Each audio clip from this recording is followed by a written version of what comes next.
Et donc, comme promis, voici venu le temps des rires et des... attendez, non, c'est pas ça. Ah ouais, voilà. Voici venu le temps de la toute nouvelle série qui débute, la série Conseil Tech. Je vais juste rapidement vous présenter le concept. Ici, je vais vous donner des petites astuces et des conseils concernant la tech. Et puis, c'est tout en fait. Allez, c'est parti.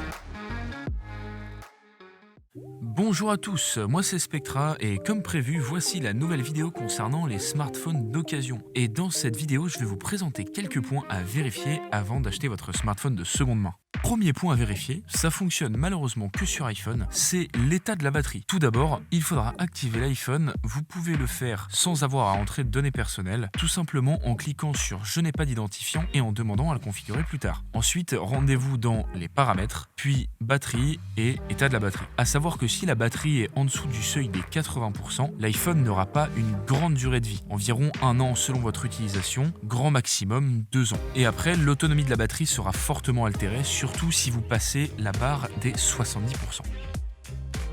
Un point très important à vérifier, le châssis du téléphone. Plus précisément, cela consiste à vérifier si le téléphone est tordu ou plié. Un téléphone ne doit en aucun cas être tordu. La plupart du temps, si c'est le cas, le propriétaire du téléphone vous dira que cela n'a aucun impact et que le téléphone fonctionne parfaitement bien. Un conseil, n'en tenez pas compte. S'il est tordu, son fonctionnement n'est peut-être pas altéré pour le moment, mais cela ne serait tardé. La carte mère, l'écran et la batterie sont fragilisés. Donc sur la durée, ce n'est pas un bon investissement.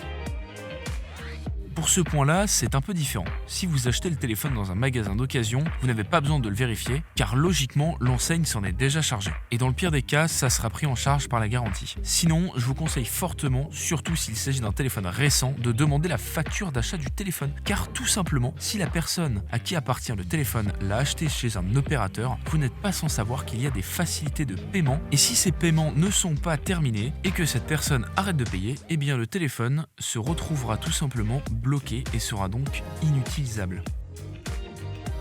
Là, il s'agit d'une opération très simple, mais qui peut s'avérer très gênante. Et pour ça, je vous conseille d'avoir une batterie portable sur vous, car il suffira de brancher le téléphone pour vérifier qu'il charge bien. Surtout, n'hésitez pas à bouger un peu le câble, sans forcer comme un bourrin bien sûr, pour voir s'il n'y a pas de problème de chargement. Un chargeur ne doit pas avoir de problème d'alimentation quand il est dans la prise du smartphone. Il doit alimenter constamment, sans coupure la batterie, même s'il bouge. Quelque chose qui peut être intéressant à vérifier, c'est la version de l'OS. Par exemple, s'il s'agit d'un iPhone 4, sa version ne sera plus mise à jour et par conséquent, vous ne pourrez pas installer d'application. Pour Android, c'est la même chose. Une version 4.4 ne recevra plus aucune mise à jour, ce qui peut également causer des failles de sécurité sur les deux OS. Après, les autres points que je vais vous donner sont des petits détails qui restent quand même importants, mais qui seront beaucoup plus simples à vérifier. L'appareil photo. Vérifiez que l'autofocus fonctionne correctement, comme en orientant le smartphone vers une personne, puis vers le sol ou l'horizon par exemple. Les boutons. Ne pas hésiter à faire un appui long de 3 secondes environ pour être sûr qu'il n'y a pas de faux contact. Vérifiez l'oxydation.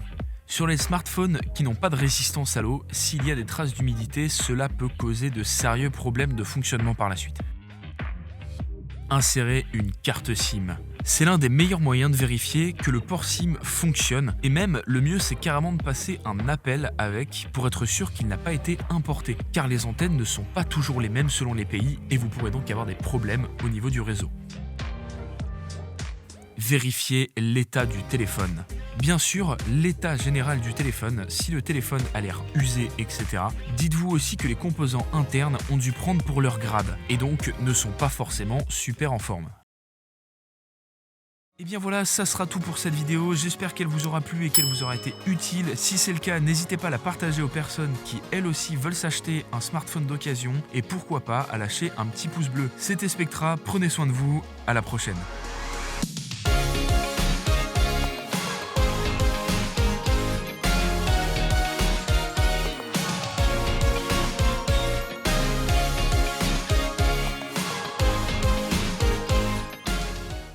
Let's go, de toute façon je suis